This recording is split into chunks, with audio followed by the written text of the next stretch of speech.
Thanks for tuning into Proline TV as we talk some NASCAR.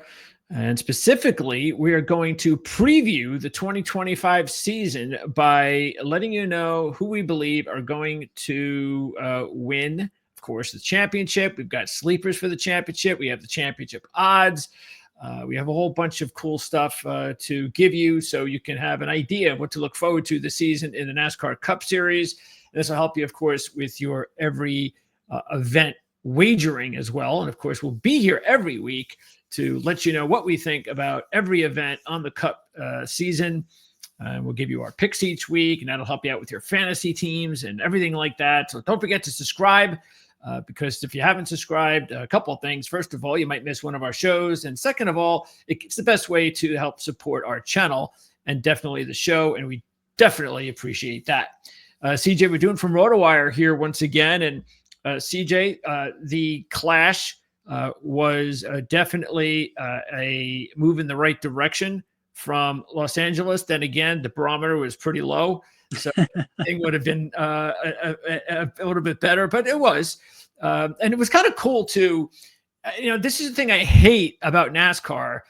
One of the things that I just don't understand, but I kind of do because it has to do with money, that what are they waiting for to build a new stadium, a new track?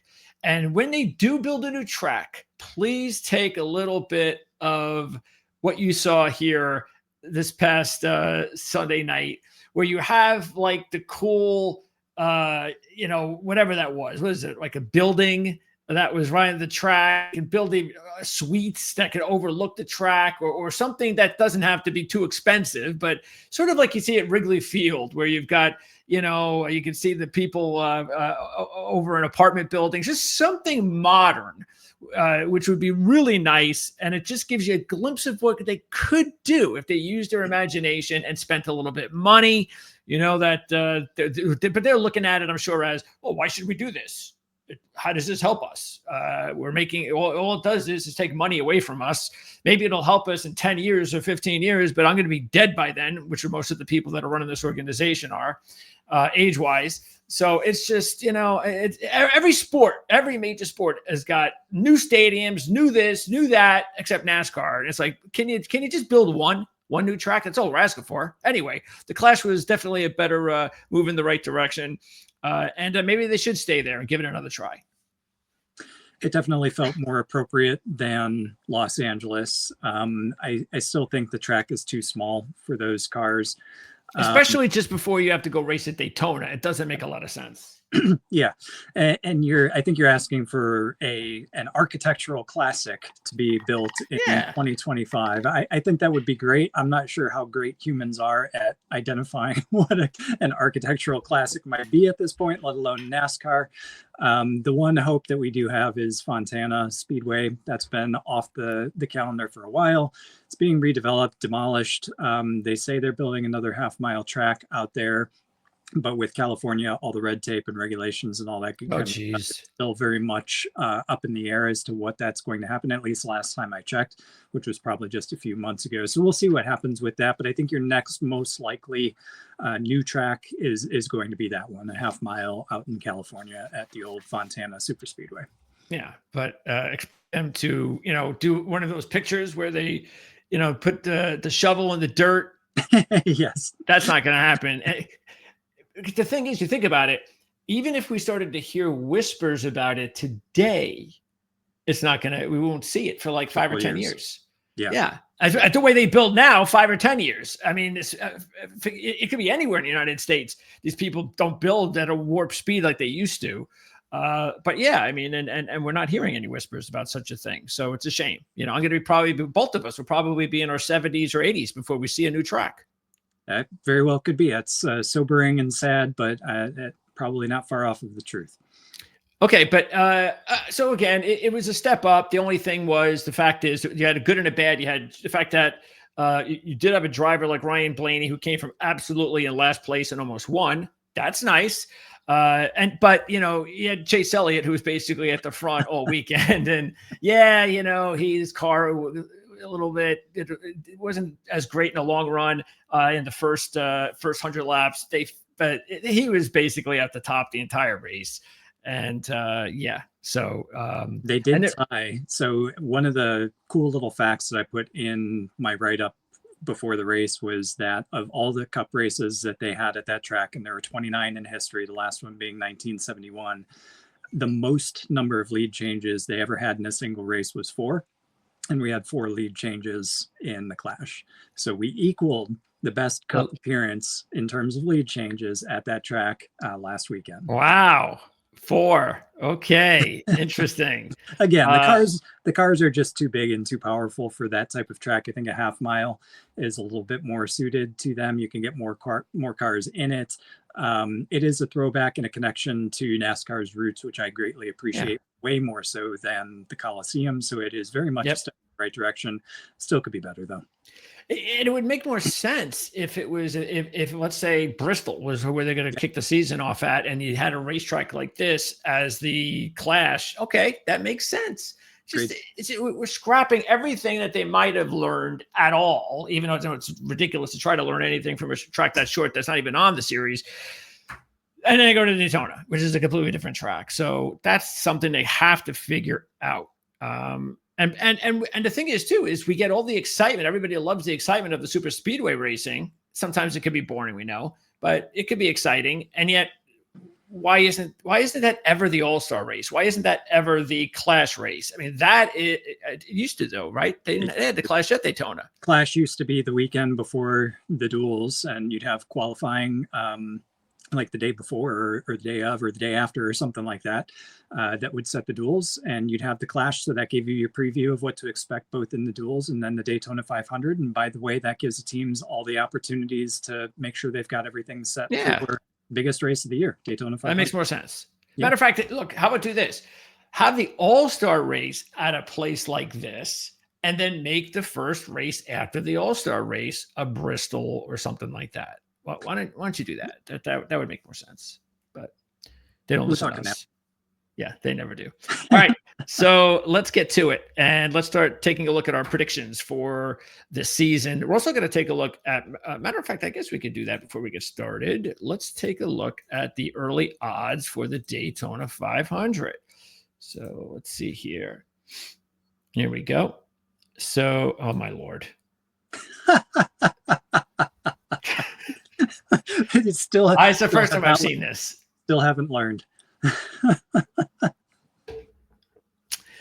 Okay, so Kyle Larson, who is is a little bit better on the super speedways, but still, this is ridiculous. I'm sorry, but I mean, if you're a Kyle Larson fan, of course you can bet him every week and bet him here, and that's fine. And it is, and we've said this before, with Kyle Larson, the only way at this point Kyle Larson wins one of these races is, and if he wins it, oh, well, that makes sense. Look at all the other drivers that have won here lately.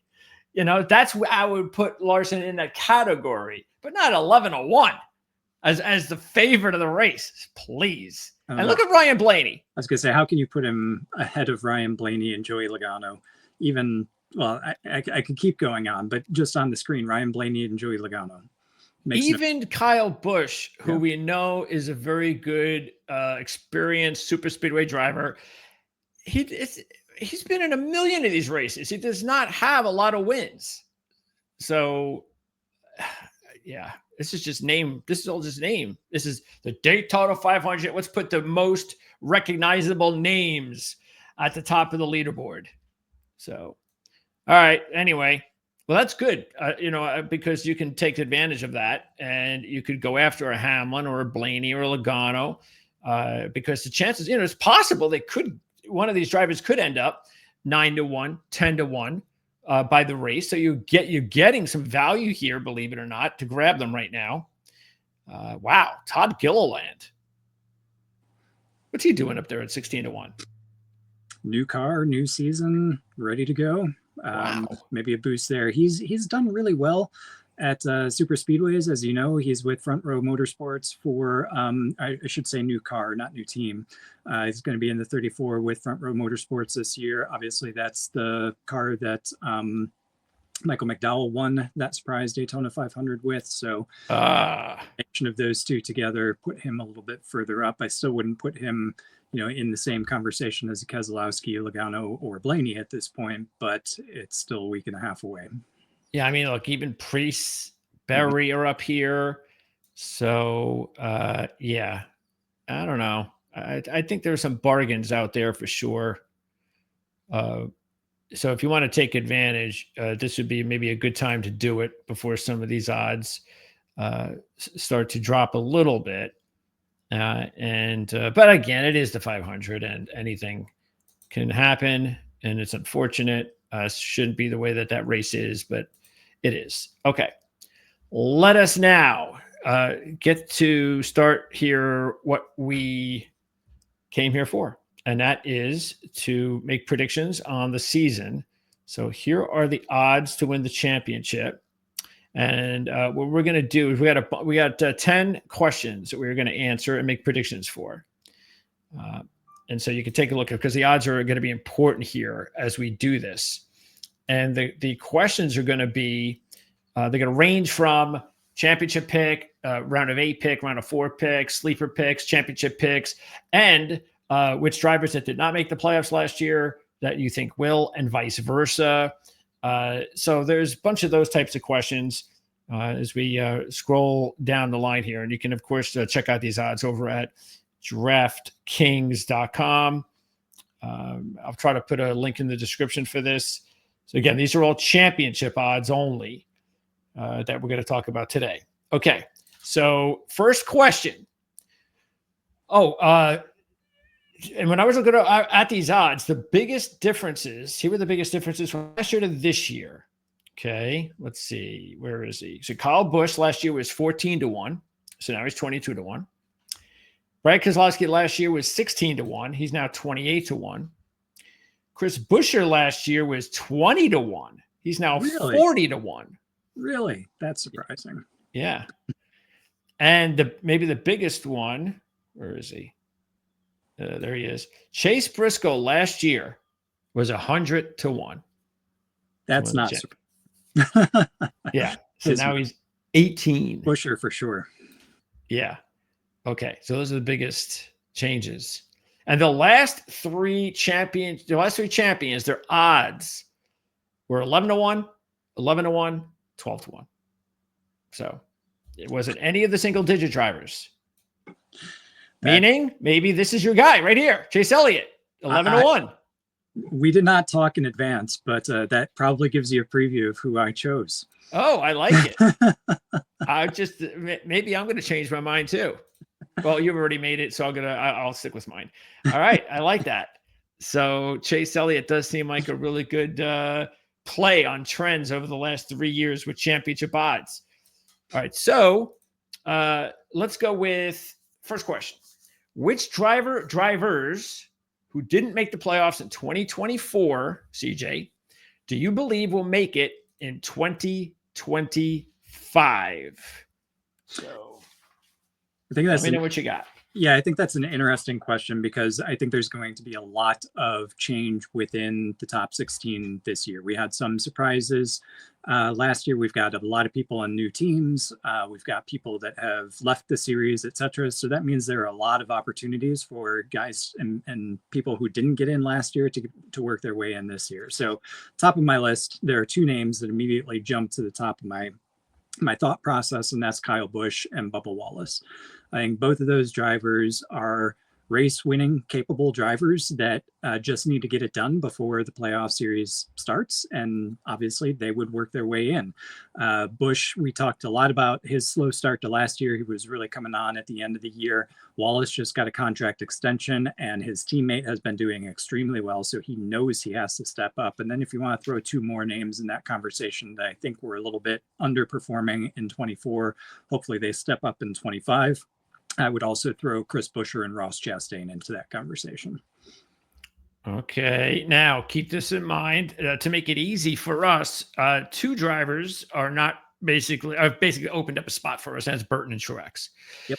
So that means that, okay, they're going to make it easy, meaning we could put two in if we want to keep everybody else. But if we want to eliminate anyone, then that's where the third driver would come from. Now, I have 3 drivers. Okay. How many did you end up with? I ended up with 4. All 4 of those. Yep. So that means that, well, actually, we can wait until the next question because that might come into play there. Means I have to boot 1.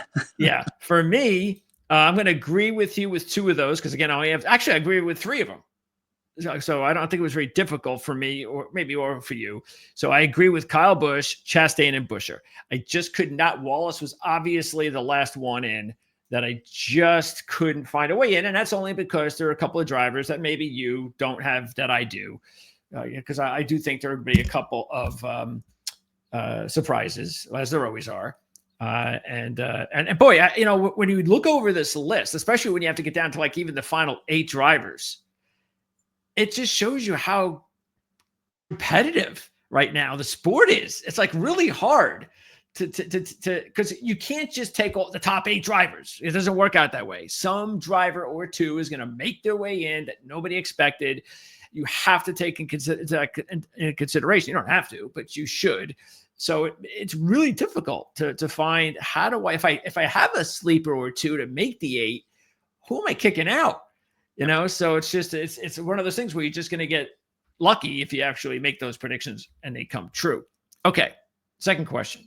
Which driver or drivers who made the playoffs in 2024 will not make the playoffs in 2025? Now, this one I thought was a little bit easier, only because of the fact that when you take a look at the options, and I'm only talking about the how could you pick a guy like, sort of like if we would, Kyle Busch, and then he actually didn't make it. It's very hard for any of us to actually go out on a limb and pick one of these guys to not make the playoffs. So if you go away from the name guys, then, maybe you go into Bowman, Cindric, Suarez, maybe Briscoe and Gibbs. It's probably coming from there, unless you're going to go crazy. And again, it could be drivers. I only did 1. Because it was hard. I couldn't do any of the other ones. So all right, I'm gonna have to do this guy. I'll go first. You went first the last time. So I just knocked out Daniel Suarez. That's it. That's the only driver. And I couldn't do it with anyone else. So how many drivers did you knock out? Well, unfortunately, I don't think we're going to be entertaining anyone today because we seem to be aligned. I also took out Suarez. Wow. Only won 1 race last year. He was competitive in quite a few others. It's going to take something special, I think, for him to maintain that winning streak and do it before the playoff line. Not to say he's not going to win a race at all this season, because there are the 10 playoff races. Could easily win one of those as well. I think it's just going to be harder this year for him to find a way in. I did have Bowman as a controversial pick, not getting through. The reason I have to go with Suarez over Bowman is that Bowman can look like crap and win that day. Somehow he tends to do it. And he does it multiple times, it seems like, every season. And then if I wanted to be really controversial, Joey Logano had so much success last year, and he has so much success on the even years, and it's every other year that he performs. And it seems like the year after he performs, he hits a rough patch. Okay. So I'm going to go controversial. I might even consider Joey Logano not making the playoffs this year. All right. But you're going to stick to 1 driver. I'm going to stick to 1, and that's Daniel Suarez. Okay. But as you just said, if you were forced to, and you had to add 2 more drivers, you would put in Bowman and Logano. Correct. Okay. And by the way, you probably would have to along the lines because that's just the way it would work out. But that's not the way the question was posed. So you can answer that for yourself, everybody. I think you understand where I'm going from here based on the fact that we had to move in 4 new drivers. So at least 1 more driver out of, CJ actually really has to add another driver because he put in that extra driver I only put 3, so I only had to add 1. But CJ's telling you pretty much where he would go with that. Okay. Next question. Which driver will be this season's version of Harrison Burton? Now that means, you win a race, could be fluky, could be not, could be a road course, could be a super speedway. And you get to the playoffs and really if it wasn't for the win, you would have been in second place or something like that. But again, that's up to you. I'm leaving it open to interpretation. Obviously, you could put in whoever you want that you just feel, all right, they got to win. I don't expect much else from them. They're eliminated right away, and no one's going to be surprised by that. So, CJ, I only had again, this is just one driver, but you can say as many drivers as you want here. But it's kind of hard for these drivers to win a race that aren't good enough. So, force you to do at least one. Who'd you do? I actually have two. Okay. I'll start off by saying I did not go the road course route as well. I think that would be too easy because then you'd be talking about AJ Allmendinger and Shane Van Gisbergen. And I do think both of those can potentially make the playoffs. I wouldn't be surprised if either one of them won a race, a road course or not. But I also think both of those guys, if they get into the playoffs, could very well advance, even though I agree. Of course, in that first round. So I think those two would be the easy choices. I think if you think about it a little bit more, though, I have to come up with somebody like a Carson Hocevar or Noah Gragson. I think Hocevar showed a ton of promise last year, and with a year under his belt, more experience, ready to go right from the get-go this year, I think he's going to be somebody to look out for. And I think Noah Gragson getting another shot. We know how great he was in the Xfinity Series. He's been really good and impressive at times in the Cup Series as well. I think he's another one that could sneak out a win. I think it would be harder for either of those guys compared to Allmendinger or Van Gisbergen to advance beyond the first round. So that's why I put Carson Hocevar and Noah Gragson as my answers here. Like them both. We both talked about how good, as you mentioned, Hocevar for a rookie surprised us of how good he looked. That would not be a surprise if you can keep that. Sometimes it's hard. You have a good rookie season and then you have that little bounce back the other way. We've seen that happen a lot, but hopefully he's one of those drivers that can just keep on going. And Noah, his rookie season was just a wash. But last year he did show improvement. So, and he's somebody that, maybe another year or two, we could see Noah in the same boat as a lot of the drivers that we're going to talk about on a regular basis to make the playoffs. So maybe Hocevar as well. Okay. I only, how many did I do? I did just one. And I'm going to this is a little bit from left field, but I just figured why not? Because there was so many to choose from in reality. And I didn't want to go with the Hocevar Gragson because I actually think that they could be better than that. Yeah. So, maybe they can get to the next round. So I decided to go a little bit further down the road and go with Cole Custer. Oh, that's a good one. So, yeah, Custer's getting a chance again. He definitely deserves it. But again, he's a one-teamer. So couldn't he come up and surprise? Why not? He surprised everybody a few years ago when he won a race. So I think he could do it again. So, yeah. And maybe Cole Custer, if he does really well this year, especially if he gets a win, maybe he'll get a better job somewhere. So that's my pick. I like it. Next one. Which driver will make the biggest advancement from 2024 to 2025? So there's a lot of different options here. I go first. So maybe this is taking the easy way out, but maybe not, because it all depends on exactly where you think he could go. And I do think and expect Kyle Busch to make an impact this year. I just don't think he's done. I can't see it happen that fast. And so I think he's too dogged and determined, and, he's a winner. So I think he's had the whole offseason to figure things out. It's not about going out there and getting a win. It's about going out and being competitive for a championship team. And now he's had time with the card and all that other stuff. So I'm gonna maybe take the easy way out and go with Kyle Busch. I have some others, but he was the one that made the most sense as my driver overall. So which way are you going? I have Busch on my list as well. I think he is a very, I don't know that I'd call it an easy answer because last year was such a struggle, but I think he's a relatively obvious or apparent answer. The other one I think that falls into a similar category that has more questions around him would be a Ty Gibbs. I think Ty Gibbs has a crap ton of potential that he is not living up to yet in the Cup Series, specifically with the car and the organization that he's driving for. He has yet to win a race. So I think Gibbs and Busch both need to be in that conversation. And another foreshadow of who I've got for my championship pick, I also slightly have behind a Chase Elliott. Yeah, he made it to the playoffs, but he only won one race. I think that his potential in 2025 is significantly more races, maybe 3 or 4, and probably even more than that if he goes on a good streak and potentially goes on that championship run. So I think you could also throw Chase Elliott into that conversation. You kind of have to define what your definition of biggest advancement is. But I think, my 2 main answers would be Kyle Busch and Ty Gibbs.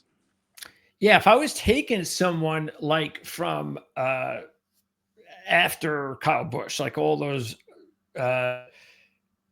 not name drivers or former championship drivers, but just all the rest, that the Gregsons of the world, the Hosevars of the world, and all the others.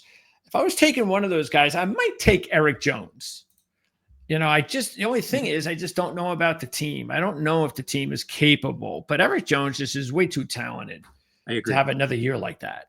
So I agree. And I actually consider Jones as a potential one that could find his way in an off win to get into that championship, but then not advance. But again, like you, I just have so many questions around the organization that he's driving for and whether they have the ability to give him the car and the team that they need to actually perform. Okay. Now let's go the opposite. Which driver do you think will make the biggest decline from last year to this year? This one's obvious. What's that? To me, this one is obvious. He's got this to fall. It's an odd year, and he has a history of not performing after he does really well, and that's Joey Logano. So I do think he's going to be in for a tough year. I think that he is a fantastic driver. He's multiple times champion, certainly a race winner, etc. But I think in comparison to what he was able to do last year, I just don't see him being able to replicate that. So I think that with he's got the most to lose. So therefore, for me, the obvious answer is Joey Logano. Yeah. He had so many things go his way. First of all, the Bowman disqualification to keep him going, and the whole thing that everybody he was like the poster boy for a lot of the angst by NASCAR fans about the whole setup with the playoffs. Yep. And then he goes on and wins. They were just as angry that he was even there. And then he goes out and wins. So I think he really, there was a lot of luck or whatever you want to just anything, sprinkled all over him last year that he has to give some of that back to make, life a little bit even. And that's where I think Joey Logano makes a lot of sense, as maybe this is just not going to be his year. Okay, I'm going to go with one of his former teammates. I'm going to go with Brad Keselowski. There's something that, I don't know. I'm getting a feeling that there's some danger there with Keselowski. We know how talented a driver he is and all of that. He can go out there. He can win 2 or 3 times this year. He could be in the Final Four, and none of us would be surprised. But there's just, he didn't get to that point that I ever expected him to get to, especially around playoff time. And I was very disappointed with his effort in the playoffs, or results in the playoffs. Of course, that's a better word. And so maybe that's a carryover. If you look at it, really, he had that great start to the season. And then right around the midway point, I think it was right after he finished first, second, and third at Darlington. And then I think Gateway was the third. Right after that, he had 2 more top 5s, I believe, the rest of the season. So he's got to pick things back up. But I think he's in the age and with the new team for a couple of years that if you're looking for someone that may have a little bit of an issue going the wrong way, it might be Keselowski. And I think it's interesting that if you look at it, Keselowski's, what was odds again? So Keselowski's odds to win the championship are 28-1, and Buescher's 40-1. And if I had to take either one of them, I would definitely I'd go with the odds. I would just take Buescher because I don't see a big difference between either one of them, to tell you the truth. I think with what you just laid out, the reason probably Keselowski didn't hit my radar is because I was already disappointed with what he did. So how much further can he fall? Buescher, I think, still has a lot of headroom to grow into as well. He was multiple time race winner, very competitive on tracks that you don't necessarily expect him to be competitive at either. So I could easily see Buescher having a very good year, getting into the playoffs, winning a race or two. And then who knows what happens when you get into that playoff format. And he's one that can find a way to advance. He's done it before. And then if you're getting almost twice the odds of a Keselowski, who was disappointing last year, quite frankly, I agree with you, had potential, but then seemed to have lost it toward the end of the year, then why wouldn't you go with Buescher? Again, there's the odds there, Keselowski and Buescher. Okay, now the next question. So I have to line this up here. Okay.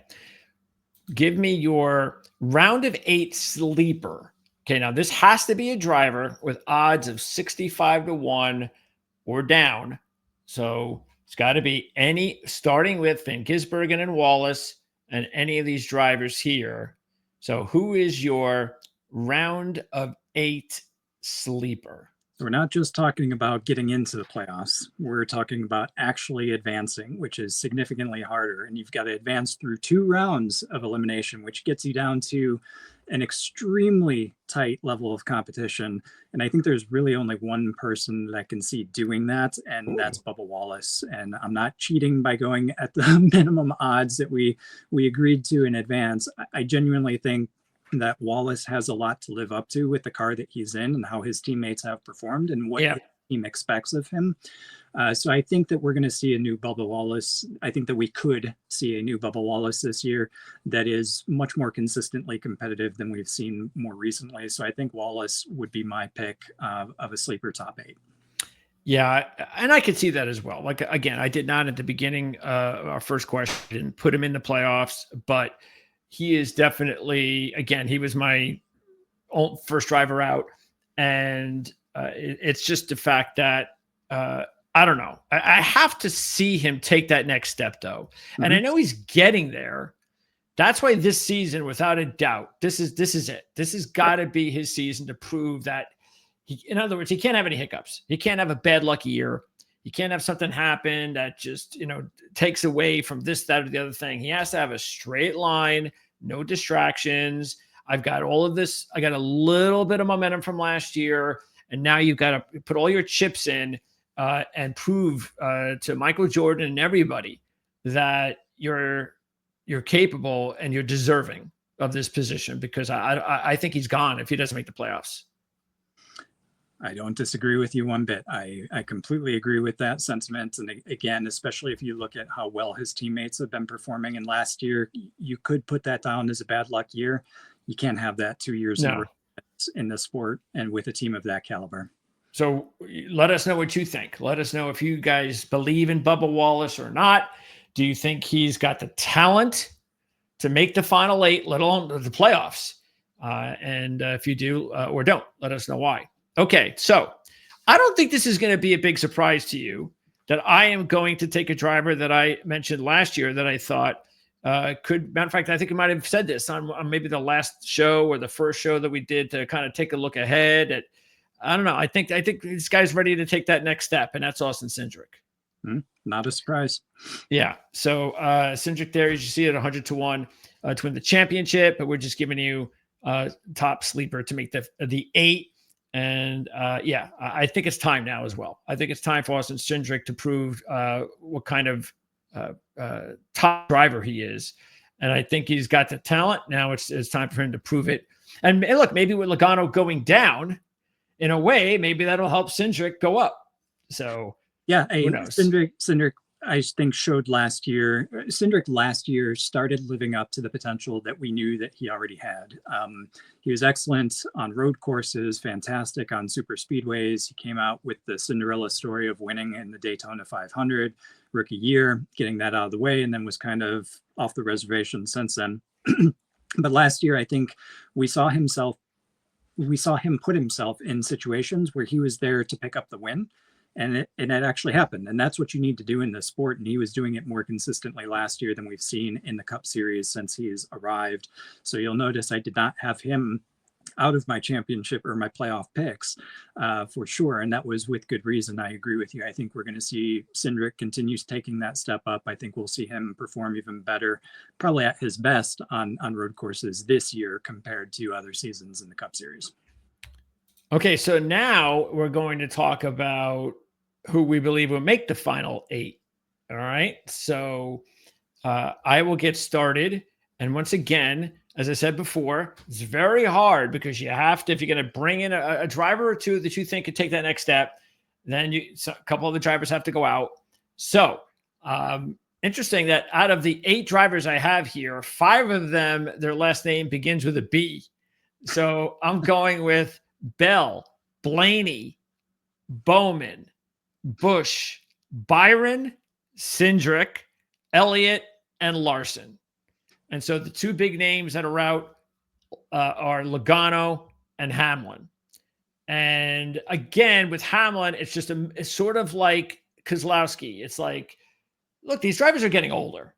If you're going to pick, drivers to kind of knock out and think you may have an off year, you would pick the older guys because you never know. I mean, at some point, the younger guys are going to overtake them. And maybe it's not this year, but at some point it's going to happen. Now some drivers could be smart enough and just, I'm going to retire before any of that stuff happens. And we've seen that. But Denny Hamlin, I think, is going to be, look, he did not do well once he got to the 8 last year. So I don't think it's like a major reach to think that if he didn't show anything in the final 8, that maybe he doesn't even get there this year. We also know he's very still talented enough to win a championship. But like I said, you got to knock out someone. And he was the guy along with Logano that were the 2 biggest names that I knocked out. Okay. So CJ, I'm going to go ahead and wait for you to give your final 8, and we could compare who we disagreed with. I have 4 guys that begin with a B. I don't have them written in alphabetical order, though, so you'll have to bear with me. Christopher Bell, I've got in. I did keep Denny Hamlin in. Larson, obviously. Byron, obviously. Elliott, of course. I've got Reddick. And then my last 2 Bs are Blaney and Briscoe. Oh, okay. So, by the way, that was another. Make sure we're to get this the right one. Okay. So, let's see. So I had Bell, I had Blaney, I had Larson, I had Byron, I had Elliott. Okay. So we have 3 different. So you have Hamlin, Reddick, and Briscoe. That's correct. And I went with Cindric, Busch, and Bowman. Okay, so those are our changes. And I could probably have add not just Hamlin and Logano, but Reddick. He did make the final 4, and I guess that's the thing with Reddick is he really had that run last year.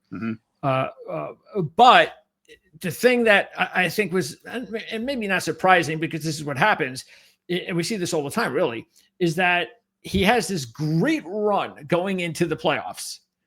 And then as soon as the playoffs started, it's like a switch. And he did not do well for a couple of rounds. And he was pretty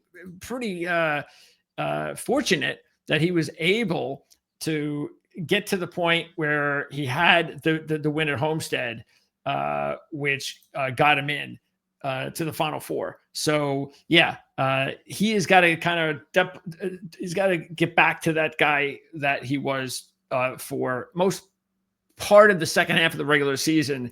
And we know he can. We know he's more than capable of winning a championship as well.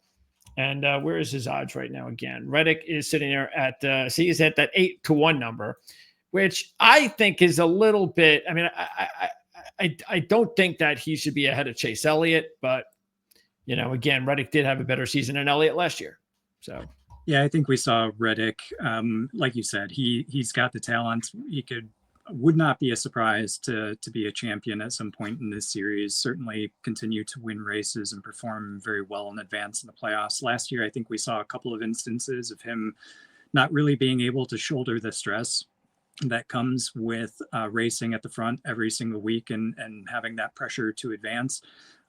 Hopefully he deals with that a little bit more fluently in 2025 and is able to get that off of his shoulders and have that not affect his on-track performance, so he can be a little bit more consistent in the playoffs. And with Briscoe, of course, he made the dramatic way to get in, winning, and gets in, but he really didn't do anything, which is why he was immediately knocked out. But now he's with a better team, and you would think, along with that, it should come not just the expectations, but that he would deliver. So, yeah, I think the only thing with Briscoe that would keep me away from, say, betting on him to win a championship is to go from 100 to 1 to 18, basically because you changed teams. That's a little too much for me. I think he deserves to be like more of like the 25 to 30 range, and then I might actually take him around that. But 18 to 1, that's a little rich for me. I mean, also look at the car that he's going into. He's going into Martin Truex Jr.'s seat, and Truex didn't win a race last year. And so I think the odds are not congruent with what his potential is right now. I think they're too low for Chase Briscoe to be a champion. I think as the season goes on, though, as he gets more accustomed to Gibbs and he gets more accustomed to the equipment, it's going to get easier for him and we're going to see him improve. But like the same conversation we had about Reddick, it might be the first time where he finds himself in a situation that's as pressure packed as what Reddick faced last year, and how is he going to respond to that? So I think you've got to get some leeway in the odds for that, and they're certainly right now not giving it to you, so I wouldn't advise taking it. Okay, now which driver is your championship sleeper? So CJ is going to go first, and now we're going to start with Chase Briscoe and work your way. And you got a much bigger list of drivers now to choose from as far as who you think can win the championship. And that is going to be basically none of these guys, because they're not going to qualify as sleepers. And then the only other one that's not a single is Elliott. So anybody from Chase Briscoe down, let's see. And by looking at your 8 picks, let's see. Well, Briscoe looks like the obvious one here. So would that be it? Would you go right there at 18 with Briscoe? No, I would not actually. Okay.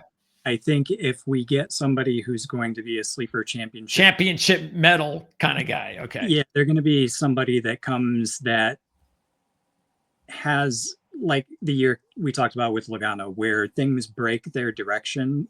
It's a little bit unexpected, a little bit against the run of form. And I think the two guys that fit that are championship capable are Kyle Busch and Alex Bowman. I think they need some luck to go their way. Both of them need to improve in 2025 in order to be there.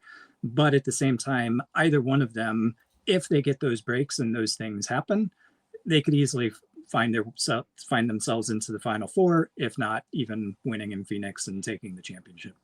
Okay. So, I'm gonna tell you what, I'm gonna go ahead and write down Kyle Busch for you since you're tied, because my pick is Bowman. Okay, that works. Yeah. So Bowman is right there at 35 to 1. And again, not a surprise for me because I have him in my final 8. The thing with Bowman is that last year, as we saw for the first time, and it was such a shame what happened to him. Not because it just allowed Joey Logano to go on and win a championship, but he was racing the best of his career. I mean, he had shown consistency for the first time. He wasn't, like you said before, which we were used to seeing, where Bowman would just win races when nobody expected, and it wouldn't even be a dominating win. He would just kind of come up there and steal the win late and, hey, I've got to win. And then he'd go ahead and disappear again for another 4 or 5 weeks, and maybe you see him with some other top 10s or whatever, but no consistency until last year. And that is the little bit of hope I think he would have, because that, and especially because, first of all, he did it when the season began, and then he did it at the end of the season in the playoffs. I mean, he was one of the most consistent drivers in the playoffs up until that time where he got disqualified.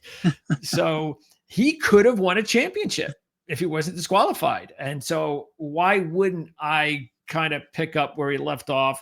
as a 35-1 driver, as a sleeper, not as a top driver, but in sleeper territory, I think he's a definite play. So yeah, I agree with absolutely everything you said. To me, he's still got that, and same as Busch, they've got that kind of light switch type of approach. Like if the switch is on this year, either one of them can do it. If the switch is off, it's going to be a hard season. And we saw that for Busch last year. But yeah, I think Bowman showed a lot of his capabilities and potential for the future last year, and hopefully he's filling those shoes out and is able to live up to it in the years to come.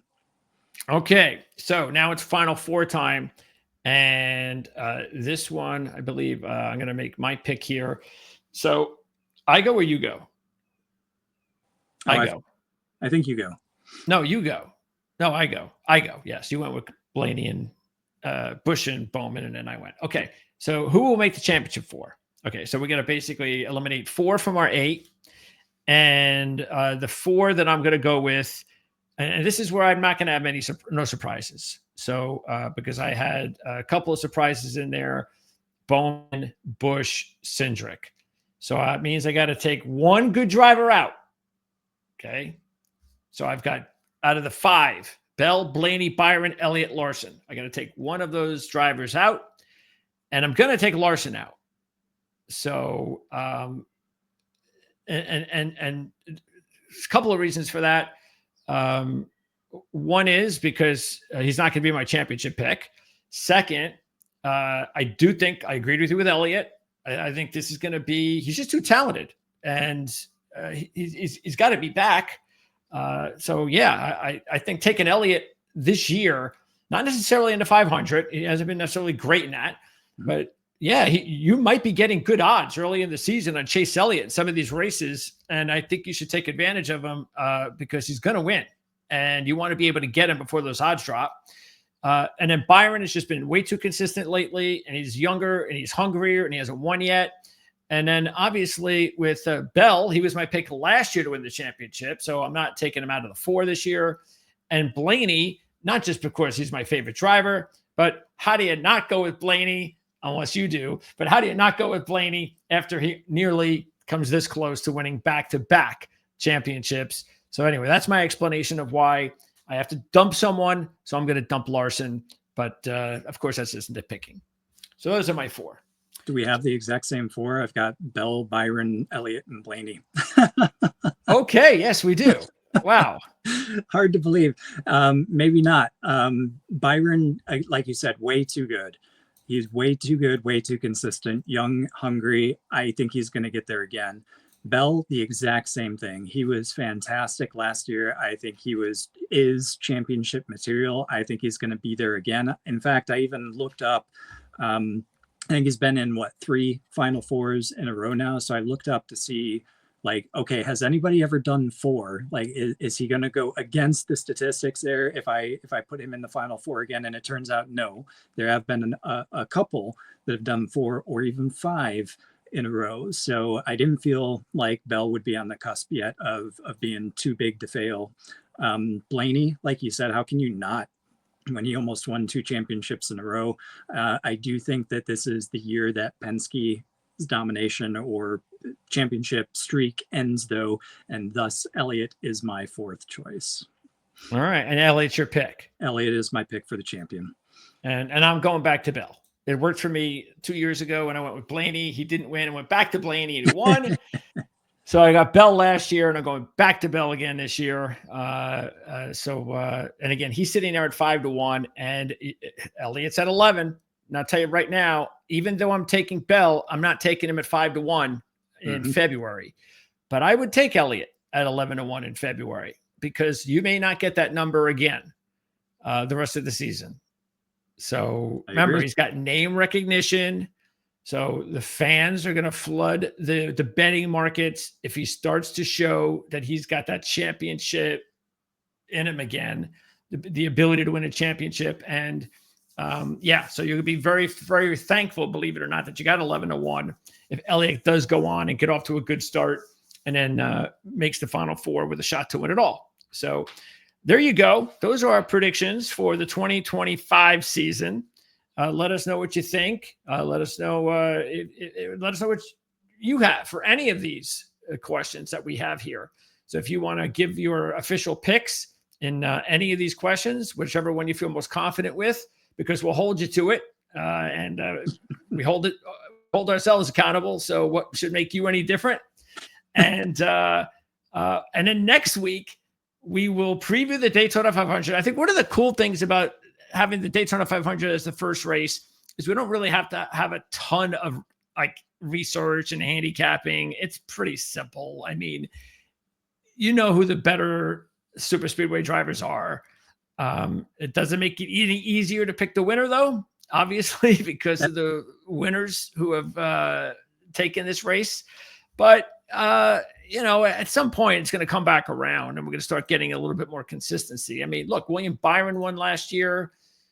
I don't know whether or not that was like Byron is considered, he's not, one of the top super speedway drivers, but hey, he's got a Daytona 500 win now.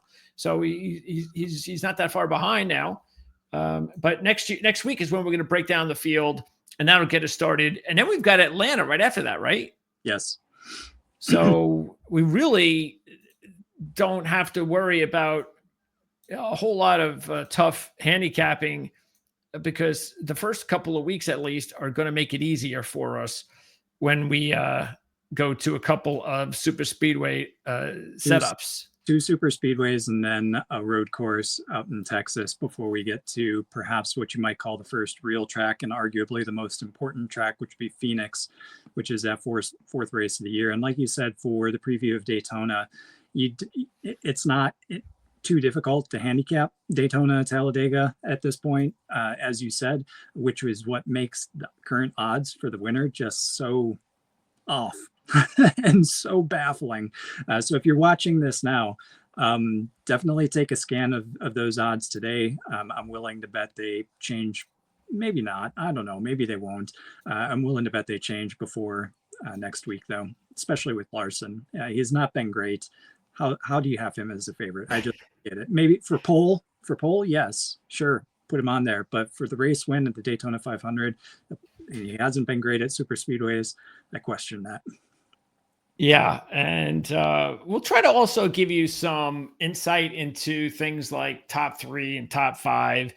I don't think that's something that I would recommend for a super speedway race, though, because there's so much luck involved. Even someone like Ryan Blaney, it's really just all about, does he get into any issues? Mm-hmm. I would think he would be the safest driver out of all of them to if you wanted to go with the top 3 or a top 5, where you're not going to get a lot of odds, so you have to spend more money.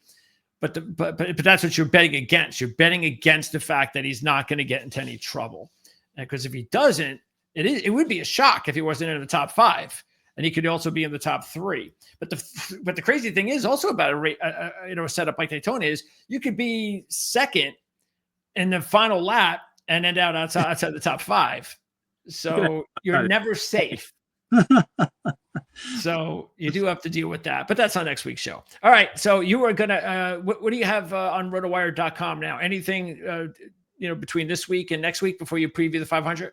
No, we'll have the Daytona 500. Well, actually, we'll have the Duels previews up probably Wednesday or Thursday of next week. Then we'll have the Daytona 500 preview up on Friday. And then after Sunday's race, we'll have the first NASCAR barometer of the year on rotowire.com. And the Duels, again, that's when? Thursday night. What day is that? That's the 13th, day before Valentine's Day. Oh, is that when that is? When is Valentine's? Friday. Oh, the 14th. Okay. So we've got, so really they don't do anything at all until then. Isn't that weird?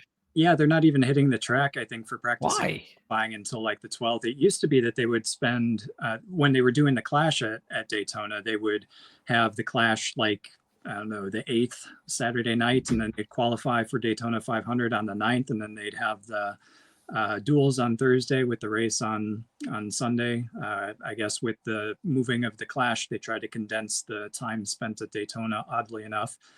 So they're not even going to hit the track, I don't think, until Wednesday the 12th. Yeah, see, that's not good. I mean, if you get started, and then you just disappear for a week. I mean, that doesn't make any sense. Well, the Clash was also not competing with any real sports, I would say. Last weekend, we don't have the Super Bowl, but yet they decided to put it on at 8 o'clock on a Sunday night, school night. Again with the races. There was plenty of opportunity to gain more viewership there, I think. Okay. So anyway, let us know if you have any questions or anything like that regarding the duels. And basically, I know you can wager on the duels. Once again, I'm not sure why you'd want to, but hey, it's I guess you got a better chance. I guess you may have a better chance to make some money on the duels. Maybe.